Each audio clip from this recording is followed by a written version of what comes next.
नमस्कार स्टूडेंट्स, कैसे हैं आप सभी। उम्मीद करता हूं कि आप सभी बहुत अच्छे होंगे।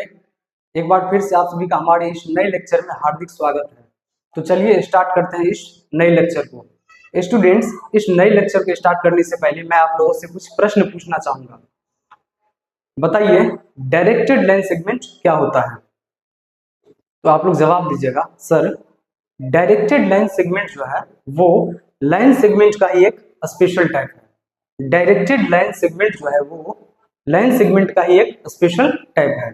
फिर मैं आप लोगों से पूछना चाहूंगा कि क्या लाइन सेगमेंट के पास निश्चित लंबाई होती है? तो आप लोग बोलिएगा हाँ बिल्कुल, लाइन सेगमेंट के पास निश्चित लंबाई होती है।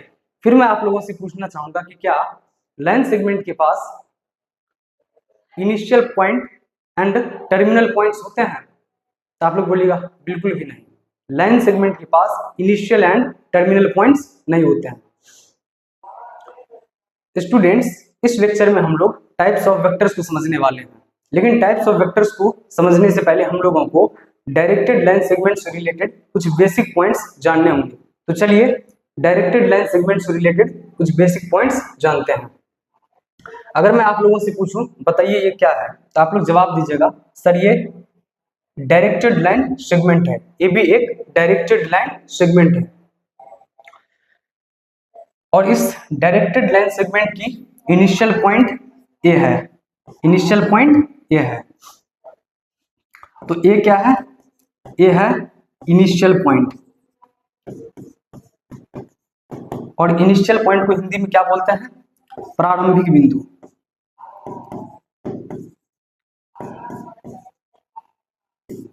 प्रारंभिक बिंदु।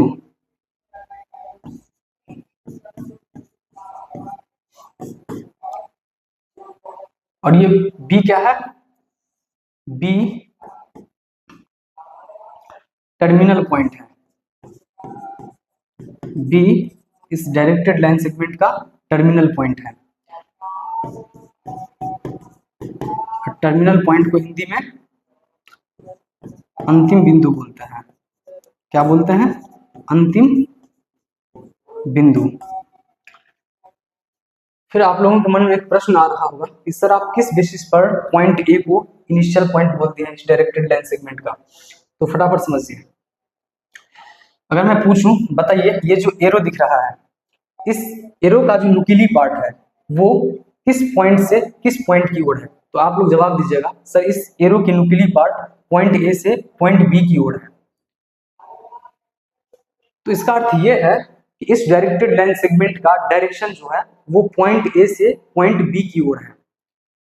तो जाहिर सी बात है अगर इस डायरेक्टेड लाइन सेगमेंट की डायरेक्शन पॉइंट ए से पॉइंट बी की ओर है तो इसका मतलब ये जो डायरेक्टेड लाइन सेगमेंट है वो पॉइंट ए से स्टार्ट हुई है। समझ रहे हैं ना? पॉइंट ए से स्टार्ट हुई है और समाप्त कहां पर हुई है? पॉइंट बी पर।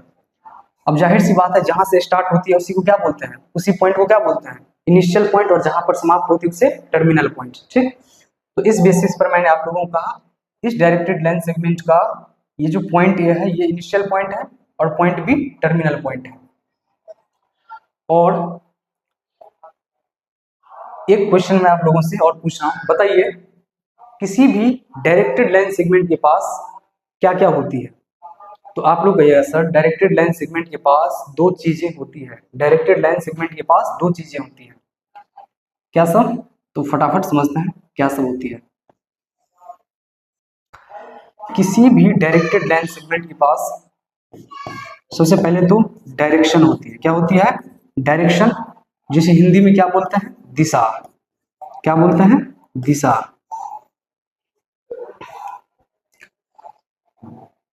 और दिशा के बाद मैग्नीट्यूड होता है। दिशा के साथ साथ मैग्नीट्यूड भी होता है। मैग्नीट्यूड।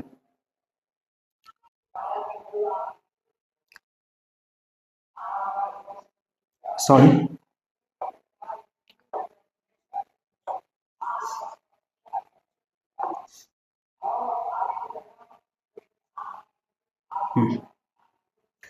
मैग्नीट्यूड।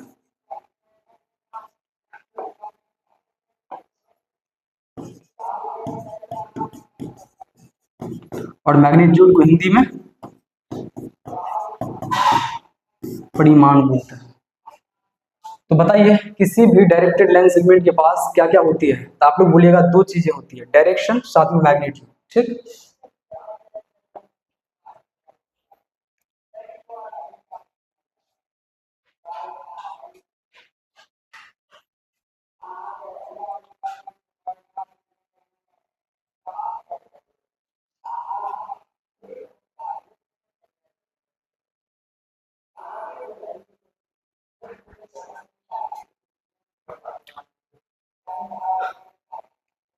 और मैंने आप लोगों को क्या बताया था पिछले लेक्चर में कि डायरेक्टेड लाइन सेगमेंट को ही मैथमेटिक्स में वेक्टर के रूप में दर्शाया गया है।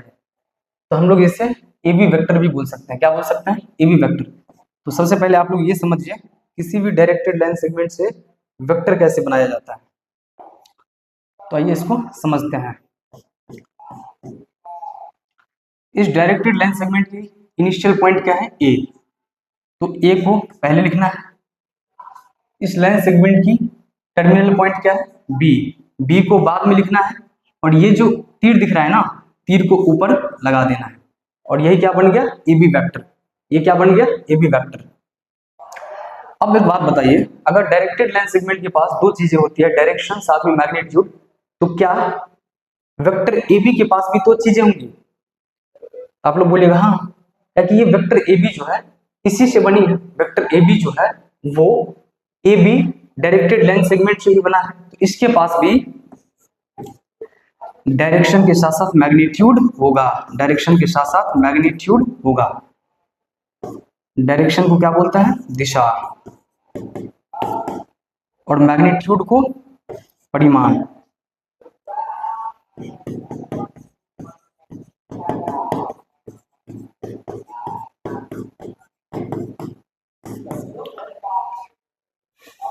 ये क्या है?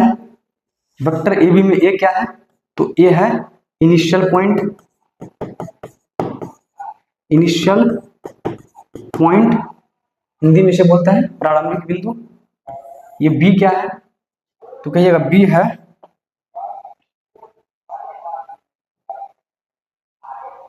बी क्या है? बी है टर्मिनल पॉइंट। Terminal point.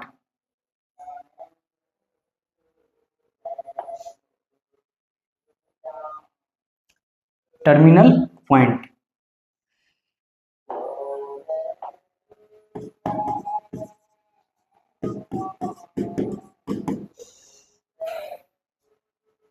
फिर मैं अगर आप लोगों से पूछूं कि बताइए ये तीर क्या है, ये एरो क्या है, तो कहिएगा सर इसी को तो वेक्टर बोलते हैं। इसी को क्या बोलते हैं? इसी को वेक्टर बोलते हैं। ये वेक्टर है। ये क्या है?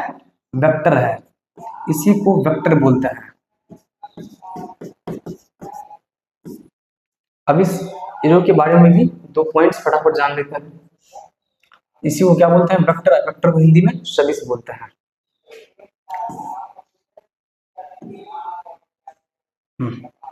समझिए, इस एरो का जो ये इनिशियल पॉइंट है इसको टेल कहा जाता है। इसको क्या कहा जाता है? टेल। इसको टेल कहा जाता है। टेल। और टेल का हिंदी अर्थ क्या होता है? पूंछ। टेल का हिंदी अर्थ क्या होता है? पूंछ। टेल को हिंदी में पूंछ बोलते हैं। इसे हम लोग पूंछ कहेंगे हिंदी में। हिंदी में पूंछ कहेंगे।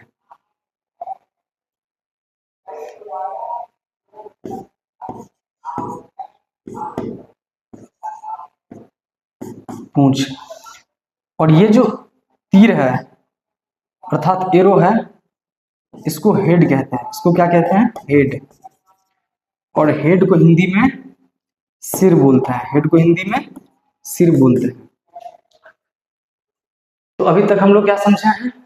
अभी तक हम लोग समझे हैं कि डायरेक्टेड लाइन सेगमेंट के पास एक इनिशियल पॉइंट होता है, एक टर्मिनल पॉइंट होता है और इसके पास डायरेक्शन के साथ साथ मैग्नीट्यूड भी होता है। ठीक, अब आप और हाँ, डायरेक्टेड लाइन सेगमेंट को ही ए बी वेक्टर के रूप में दर्शाया जाता है।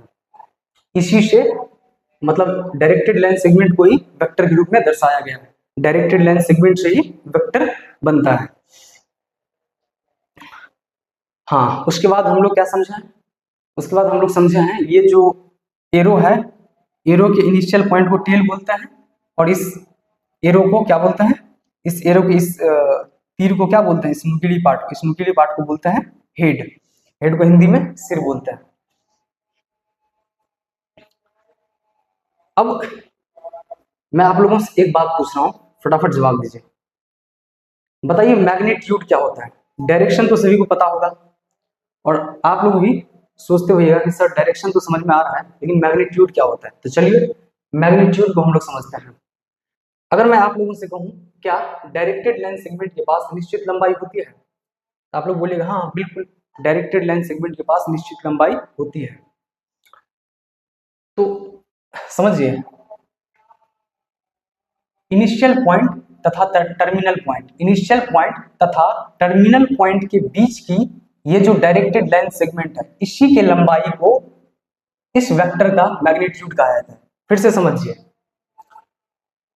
इनिशियल पॉइंट तथा टर्मिनल पॉइंट के बीच की ये जो डायरेक्टेड लाइन सेगमेंट है, इसी के लंबाई को इस वेक्टर का मैग्नीट्यूड कहा जाता है। अब कहिएगा सर नहीं समझ में आ रहा है, तो ये लाइन सेगमेंट तो दिख रहा होगा आप लोगों को, ये जो लाइन सेगमेंट है इसकी कुछ तो लंबाई होगी ना, कुछ तो लंबाई होगी। आप लोग बोलिएगा हाँ हाँ, तो इसके ही लंबाई को मैग्नीट्यूड कहा जाता है, समझ रहे हैं ना, इसके लंबाई को ही क्या कहा जाता है, मैग्नीट्यूड। तो चलिए अब हम लोग वेक्टर ए बी के मैग्नीट्यूड के बारे में फटाफट समझते हैं। अगर आप लोग इसका स्क्रीनशॉट लेना चाहें तो फटाफट ले लीजिए स्क्रीनशॉट, ठीक है। अब मैं इसे क्लीन करने जा रहा हूं। चलिए फटाफट मैग्नीट्यूड ऑफ वेक्टर समझते हैं। मैग्नीट्यूड ऑफ अ वेक्टर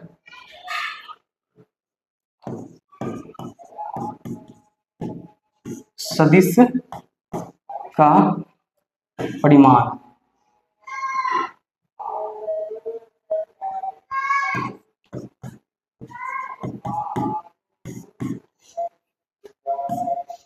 समझिए।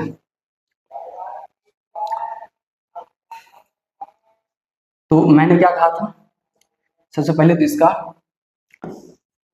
डेफिनेशन लिख लेते हैं।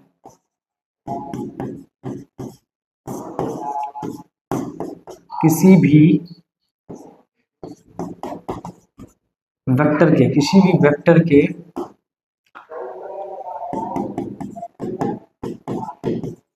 इनिशियल एंड टर्मिनल पॉइंट्स के बीच की डायरेक्टेड लाइन सेगमेंट की लंबाई ही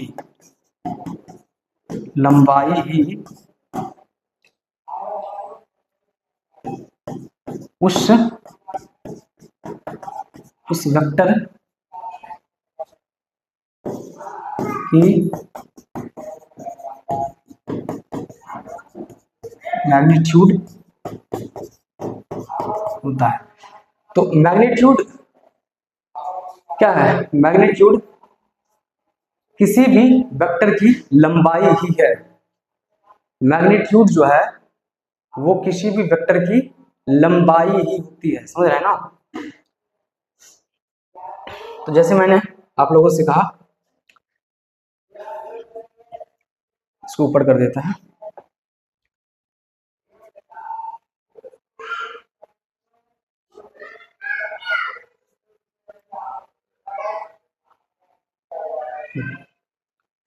तो जैसे मैंने कहा कि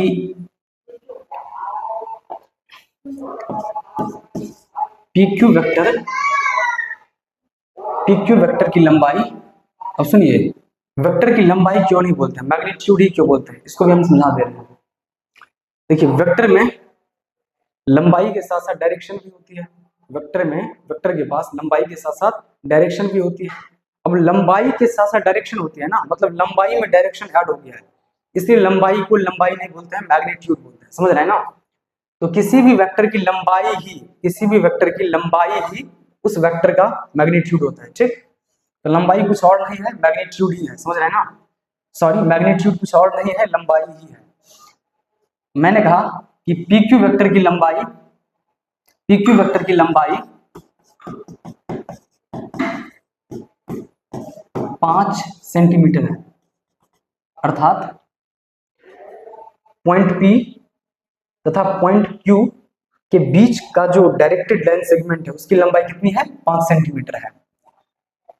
तो बताइए, क्या डायरेक्ट पी क्यू वेक्टर बराबर 5 सेंटीमीटर लिख देंगे? नहीं, गलत हो जाएगा। डायरेक्ट पी क्यू वेक्टर बराबर 5 सेंटीमीटर नहीं लिखेंगे। किसी भी वेक्टर की लंबाई को मैग्नीट्यूड ऑफ वेक्टर से रिप्रेजेंट किया जाता है। अब तो सर कैसे? समझिए, अगर आपको पी क्यू वेक्टर की लंबाई लिखना हो तो आप इस तरह से लिख सकते हैं, magnitude of P Q vector is equal to 5 centimetre, इस तरह से। समझ रहे हैं ना? इससे modulus of P Q vector भी बोल सकते हैं, modulus of P Q vector भी बोल सकते हैं। अगर किसी भी वेक्टर की लंबाई लिखना हो, किसी भी वेक्टर की मैग्नीट्यूड लिखना हो, तो दो मॉड्यूलस के अंदर उस वेक्टर को लिखेंगे और फिर इक्वल में उसकी लंबाई को लिखेंगे। समझ रहे हैं ना? तो किसी भी वेक्टर की लंबाई को डायरेक्ट नहीं लिखा जाता है। ठीक, तो अगर मैं आप लोगों से कहूं, बताइए ये क्या है?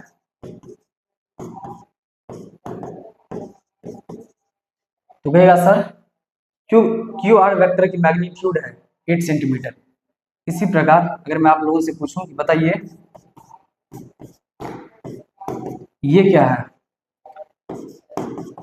तो कहेगा सर सी डी वेक्टर की मैग्नीट्यूड है 7 सेंटीमीटर। तो आई होप आप लोगों को मैग्नीट्यूड समझ में आ गया हो। तो ठीक है, इसका स्क्रीनशॉट ले सकते हैं।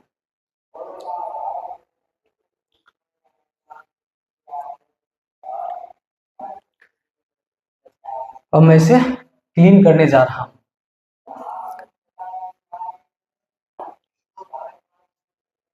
अब हम लोग फटाफट और कुछ बेसिक पॉइंट्स समझ लेते हैं। समझिए, अगर मैं बात करूं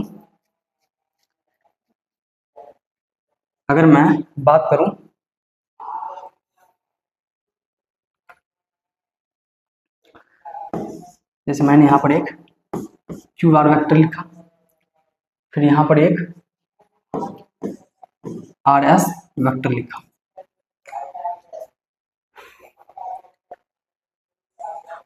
बताइए ये जो क्यू आर वेक्टर है, इस क्यू आर वेक्टर में इस वेक्टर की दोनों पॉइंट्स सेम है या फिर डिफरेंट है? तो आप लोग कहिएगा सर क्यू आर वेक्टर की दोनों पॉइंट्स डिफरेंट है। इसका अर्थ क्या है? जब हम लोग इसे एक्सपेंड करेंगे, मतलब इसे डायरेक्टेड लाइन सेगमेंट के रूप में कन्वर्ट करेंगे, तो इसे इस तरह से लिखा जा सकता है,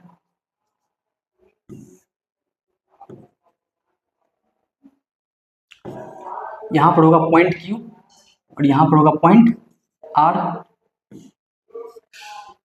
इसी प्रकार इस वेक्टर में भी दोनों पॉइंट्स डिफरेंट हैं। जब इसको भी डायरेक्टेड लाइन सेगमेंट के रूप में चेंज करेंगे तो इस तरह से लिख सकते हैं, यहां पर होगा पॉइंट R और यहां पर हो जाएगा point S।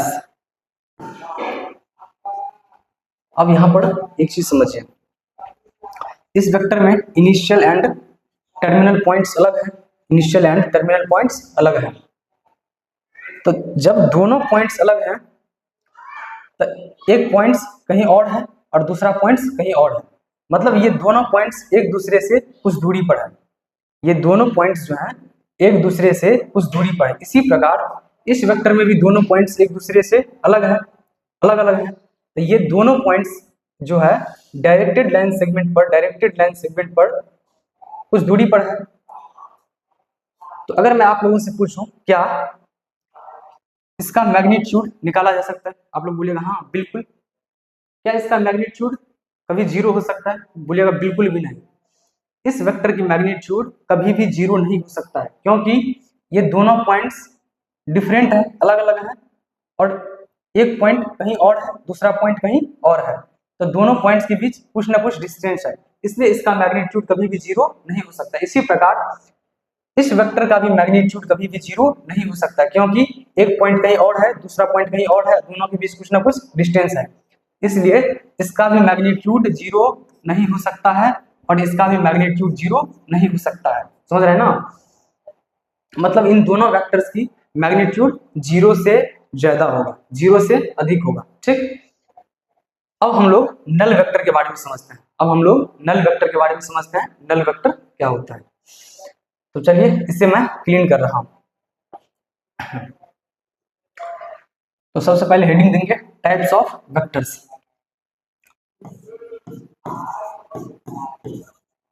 Types of vectors, इसे हिंदी में क्या बोलते हैं?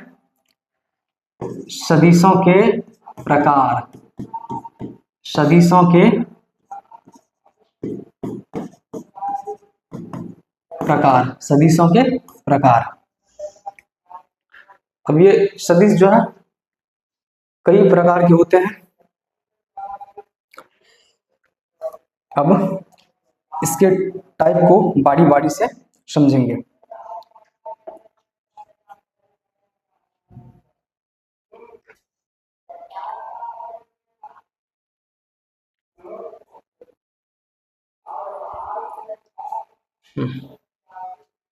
तो सबसे पहले हम लोग नल वेक्टर के बारे में समझने वाले हैं।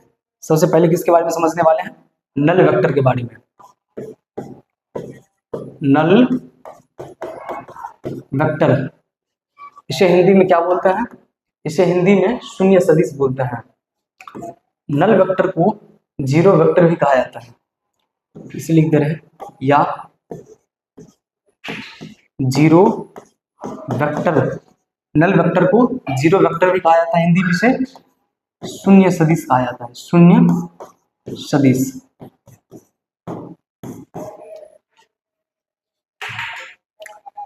अब ये शून्य सदिश क्या होता है, इसको फटाफट समझेंगे।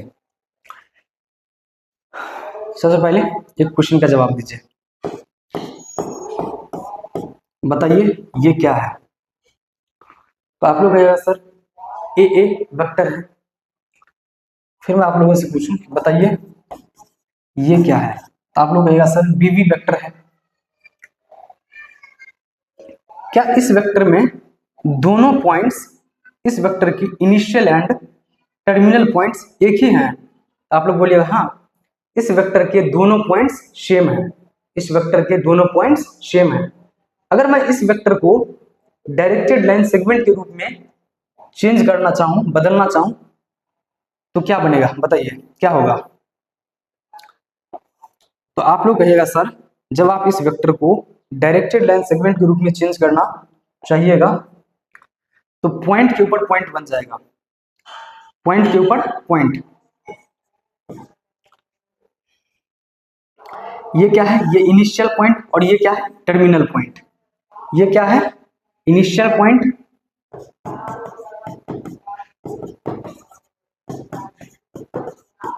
और ये क्या है? ये है टर्मिनल पॉइंट। Terminal point. इसी प्रकार ये क्या है? इनिशियल पॉइंट, और ये क्या है? Terminal point. मतलब इस वेक्टर में दोनों पॉइंट्स सेम है, दोनों पॉइंट्स एक ही है। तो मैं इसे थोड़ा ऊपर कर दे रहा हूं।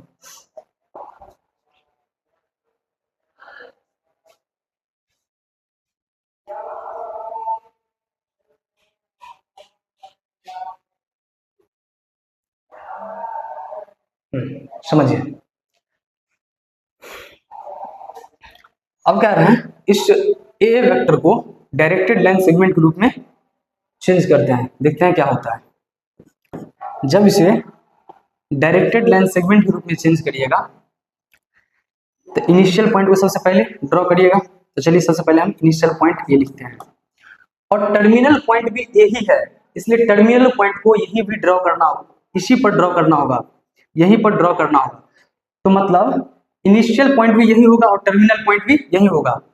मतलब पॉइंट के ऊपर पॉइंट है, यहाँ पर क्या है, पॉइंट के ऊपर पॉइंट है। जब ए वेक्टर को डायरेक्टेड लाइन सेगमेंट के रूप में परिवर्तित करते हैं, चेंज करते हैं, तो पॉइंट के ऊपर पॉइंट बन रहा है, क्योंकि इनिशियल पॉइंट भी यही है और टर्मिनल पॉइंट भी यही है। तो मतलब पॉइंट के ऊपर पॉइंट बन रहा है, मतलब पॉइंट्स संपाती हैं, दोनों पॉइंट्स संपाती, इसे संपाती भी बोल सकते हैं।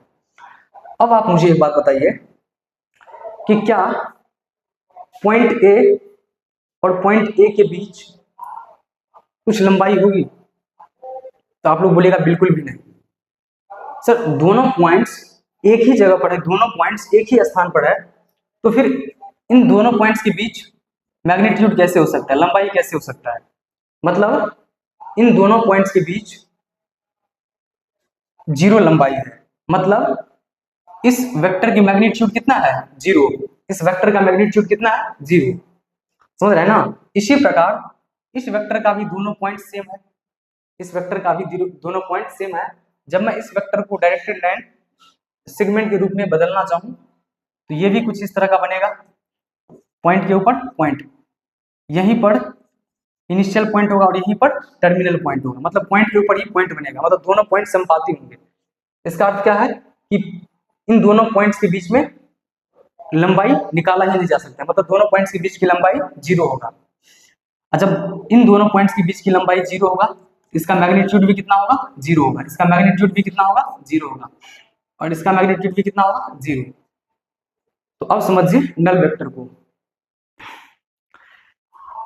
जिस जिस वेक्टर का मैग्नीट्यूड शून्य हो, जिस वेक्टर का मैग्नीट्यूड शून्य हो तथा जिसका इनिशियल एंड टर्मिनल पॉइंट्स एक ही हो, जिसका इनिशियल एंड टर्मिनल पॉइंट्स एक ही हो या फिर संपाती हो, उसी को नल वेक्टर या फिर जीरो वेक्टर कहा जाता है। समझ रहे हैं ना? तो चलिए इसका डेफिनेशन लिखते हैं फटाफट। ओ सॉरी, क्लीन कर दिए, क्लीन नहीं करना था, इरेज करना है।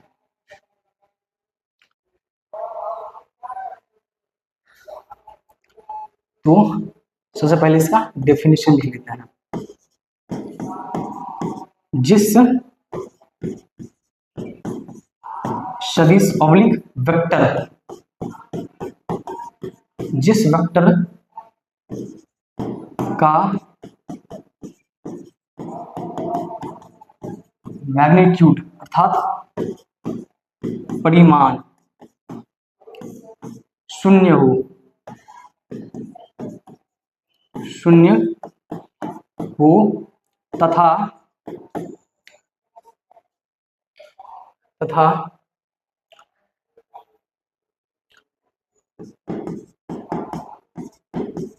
तथा इनिशियल एंड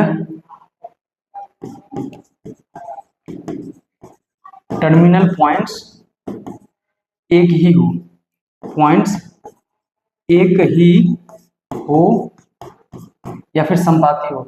जब हम लोग ए वेक्टर को डायरेक्टेड लाइन सेगमेंट के रूप में चेंज किए थे तो पॉइंट के ऊपर ही पॉइंट बन रहा था, एक ही हो उसे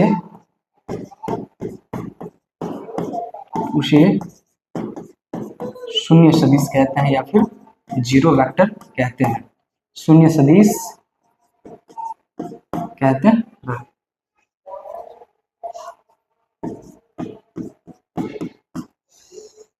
और जीरो वेक्टर को जीरो वेक्टर से डिनोट किया जाता है।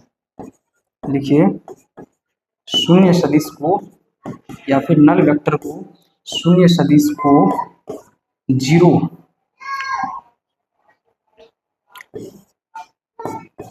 वेक्टर से डिनोट या फिर रिप्रेजेंट किया जाता है,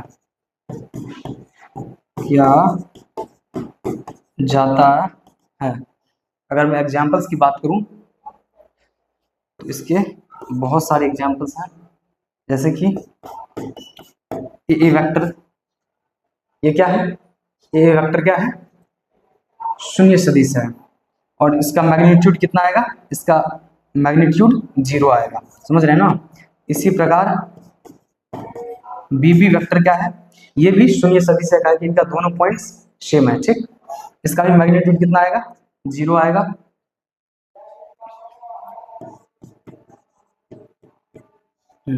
इसी प्रकार सी वेक्टर क्या है, शून्य वेक्टर है, 0 वेक्टर है, तो इसके बहुत सारे एग्जाम्पल है, ठीक। तो आप लोग इसका स्क्रीनशॉट ले लीजिए। एक सेकेंड,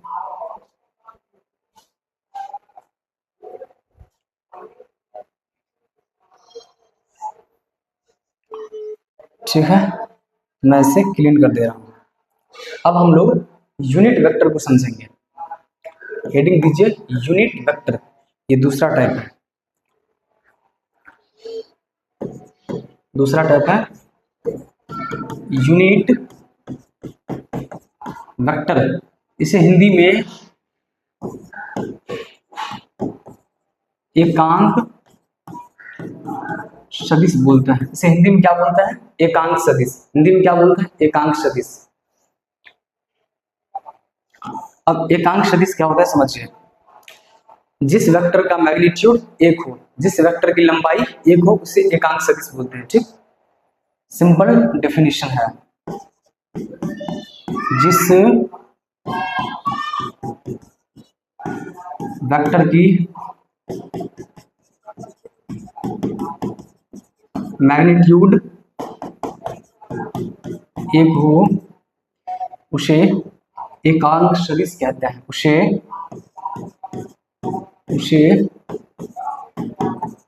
एकांक सदिश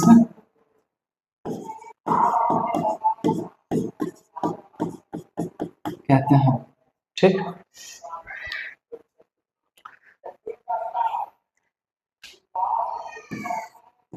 और समझिए, जैसे मान लीजिए कोई वेक्टर, मान लीजिए कोई वेक्टर ए है, कोई वेक्टर, पहले में लिख ही लेते हैं, किसी वेक्टर या फिर किसी ए वेक्टर के एक किसी ए वेक्टर के इकाई सदिश को के इकाई सदिश को या फिर एकांक सदिश को ए कैप से रिप्रेजेंट करते हैं। किससे, ए कैप से। तो अगर मैं आप लोगों से पूछूं कि बताइए बी वेक्टर के इकाई सदिश को किससे रिप्रेजेंट करेंगे, तो आप लोग कहिएगा बी वेक्टर की इकाई सदिश को बी कैप से। इसी प्रकार सी वेक्टर के एकांक सदिश को सी कैप से। इसी प्रकार पी क्यू सदिश के इकाई सदिश को पी क्यू कैप से। इसी प्रकार आई सदिश के इकाई सदिश को आई कैप से, ठीक। चलिए, अब आप लोगों के मन में प्रश्न आ रहा होगा कि सर एकांक सदिश का मैग्नीट्यूड 1 ही क्यों होता है, एकांक सदिश का मैग्नीट्यूड 1 ही क्यों होता है, क्या रीजन है। तो चलिए इसको समझते हैं, बढ़िया से इसको अच्छे से समझते हैं।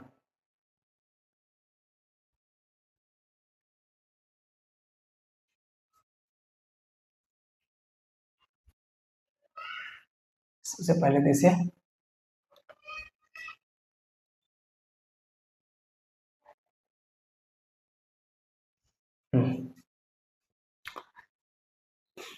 समझिए, देखिए कोई भी सदिश जो है, कोई भी सिंपल सदिश की बात करें, सिंपल समझते हैं ना, जैसे ये पी क्यू वेक्टर है, बी वेक्टर है, सी वेक्टर है, ए वेक्टर है, तो कोई भी सदिश जो है ना वो यूनिट वेक्टर का ही गुणज है। कोई भी सदिश यूनिट वेक्टर का ही गुणज है। तो आप लोग कहिएगा सर नहीं समझे, मतलब क्या समझाना चाह रहे हैं, समझिए। मैंने कहा कि कोई वेक्टर पी क्यू है, कोई वेक्टर पी क्यू है जिसकी लंबाई मतलब इसका मैग्नीट्यूड समझिए 5 सेंटीमीटर है। तो ये पी क्यू वेक्टर जो है ना यूनिट वेक्टर की 5 गुना है।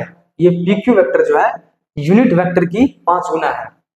अब कहेगा सर कैसे, समझिए इस 5 सेंटीमीटर को इस तरह से लिखा जा सकता है 5 इंटू 1 सेंटीमीटर, और ये 1 सेंटीमीटर जो है ना इसे ही यूनिट वेक्टर बोलते हैं। कहेगा सर कैसे, यूनिट वेक्टर। कहेगा सर ये भी समझ में नहीं आया, तो समझिए देखिए वेक्टर चैप्टर में 1 को स्टैंडर्ड यूनिट माना गया है। वेक्टर चैप्टर में 1 को स्टैंडर्ड यूनिट माना गया है, समझ रहे हैं ना। और कहा गया है कि जिस भी वेक्टर का मैग्नीट्यूड 1 होगा, जिस भी वेक्टर का मैग्नीट्यूड 1 होगा उसे यूनिट वेक्टर कहेंगे। उसे क्या कहेंगे, यूनिट वेक्टर कहेंगे। अल्टीमेटली मैं आप लोगों को ये समझाना चाह रहा हूं कि ये जो पी क्यू वेक्टर है ना, ये जो पी क्यू वेक्टर है जिसकी लंबाई कितनी है 5 सेंटीमीटर, ये 5 पी क्यू यूनिट वेक्टर से मिलकर के बनी है। जब 5 यूनिट वेक्टर को जोड़ेंगे, जब 5 यूनिट वेक्टर को जोड़ेंगे, जोड़ने पर जो भी योगफल आएगा वो योगफल किसके बराबर होगा, पी क्यू वेक्टर के बराबर होगा। मतलब ये यूनिट वेक्टर के 5 गुना है, ये जो है यूनिट वेक्टर के 5 गुना है। इसी प्रकार अगर मैं आप लोगों से कहूं कि बताइए कोई क्यू आर वेक्टर है जिसकी लंबाई, मैंने कहा था अगर वेक्टर की लंबाई की बात करूं तो उसका मैग्नीट्यूड होता है, तो मैग्नीट्यूड को ऐसे लिखते हैं, इसलिए हमेशा ही इस तरह से लिखना है। तो क्यू आर वेक्टर की लंबाई मैग्नीट्यूड जो है वो 10 सेंटीमीटर है। तो आप लोग बताइए ये जो क्यू आर वेक्टर है यूनिट वेक्टर के कितने गुना के बराबर है। ये जो क्यू आर वेक्टर है यूनिट वेक्टर के कितने गुना के बराबर है। आप लोग कहिएगा सर ये क्यू आर वेक्टर जो है ना यूनिट वेक्टर के 10 गुना के बराबर है, समझ रहे हैं ना। मतलब अगर 10 यूनिट वेक्टर्स को जोड़ेंगे, अगर 10 यूनिट वेक्टर्स को जोड़ेंगे तो जाकर के ये वेक्टर बनेगी, ठीक। तो आई होप आप लोगों को यूनिट वेक्टर समझ में आ गया होगा। और हाँ एक चीज तो लिखे ही नहीं, यूनिट वेक्टर का मुख्य कार्य है दिशा बताना। यूनिट वेक्टर का मुख्य कार्य है किसी भी वेक्टर का दिशा बताना। तो फटाफट इसको भी लिख लेते हैं। तो चलिए हम इसे इरेज कर रहे हैं।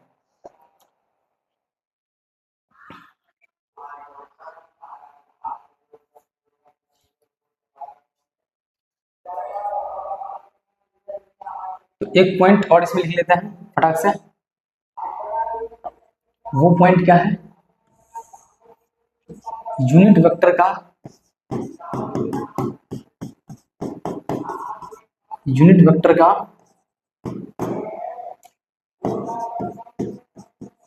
मुख्य कार्य है दिशा बताना है। मुख्य कार्य दिशा बताना है, दिशा बताना है। और मैंने क्या कहा था कि अगर किसी भी वेक्टर के ऊपर कैप लगा हो, जैसे यहाँ पर ए कैप है, बी कैप है, सी कैप है, तो ये सब क्या है, ये सब यूनिट वेक्टर, ये सब क्या है यूनिट वेक्टर। तो अगर किसी भी वेक्टर के ऊपर कैप लगा हो तो समझ लीजिएगा वो यूनिट वेक्टर, उसका मैग्नीट्यूड कितना है 1 है, ठीक। अब एक बात बताइए फटाफट, कोई वेक्टर पी क्यू है तो बताइए वेक्टर के पास क्या क्या होती है, वेक्टर के पास क्या क्या होती है। तो आप कहिएगा सर वेक्टर के पास सबसे पहले तो उसका मैग्नीट्यूड होता है। वेक्टर के पास क्या होता है, उसका मैग्नीट्यूड होता है, साथ ही साथ डायरेक्शन भी होता है, उसका डायरेक्शन भी होती है, ठीक। और डायरेक्शन को हम लोग ऊपर में मतलब यूनिट वेक्टर ही किसी भी वेक्टर का डायरेक्शन बताता है, यूनिट वेक्टर को ऊपर में कैप लगा करके रिप्रेजेंट करते हैं, ठीक। तो ये जो पी क्यू कैप है ना, ये पी क्यू वेक्टर का यूनिट वेक्टर है। P Q cap unit vector का पी क्यू वेक्टर का यूनिट वेक्टर है। तो अगर हमें किसी भी वेक्टर का यूनिट वेक्टर निकालना हो तो कुछ नहीं करना है, बराबर के दाईं ओर ये जो magnitude of P Q vector है गुना में है ना, इधर लाएंगे तो हर में आएगा, डिनोमिनेटर में आएगा। इससे क्या लिख सकते हैं, तो ऐसे लिख सकते हैं P Q vector upon magnitude of P Q vector is equal to P Q cap. तो अगर किसी भी वेक्टर का यूनिट वेक्टर निकालना हो तो कुछ नहीं करना, उस वेक्टर के मैग्नीट्यूड से भाग दे देना है, ठीक। ये पी क्यू क्या है? ये पी क्यू कैप जो है unit vector of P Q है। ये क्या है? Unit vector of P Q vector है, ठीक। पी क्यू वेक्टर है। तो आई होप आप लोगों को यूनिट वेक्टर समझ में आ गया होगा, ठीक। तो फटाफट इसका स्क्रीनशॉट ले लीजिए। अब मैं इसे क्लीन करने जा रहा हूं, एक सेकेंड।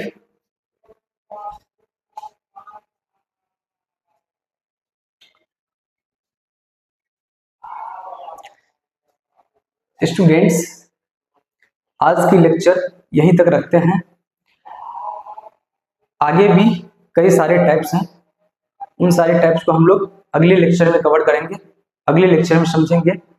इस लेक्चर को और बड़ा इसलिए नहीं कर रहे हैं क्योंकि वीडियो लंबी हो जाएगी, फिर अपलोड करना मुश्किल हो जाएगा, अपलोड करने में परेशानी होगी, तो इसलिए इस लेक्चर को यहीं तक रखते हैं। ठीक है स्टूडेंट्स, थैंक यू।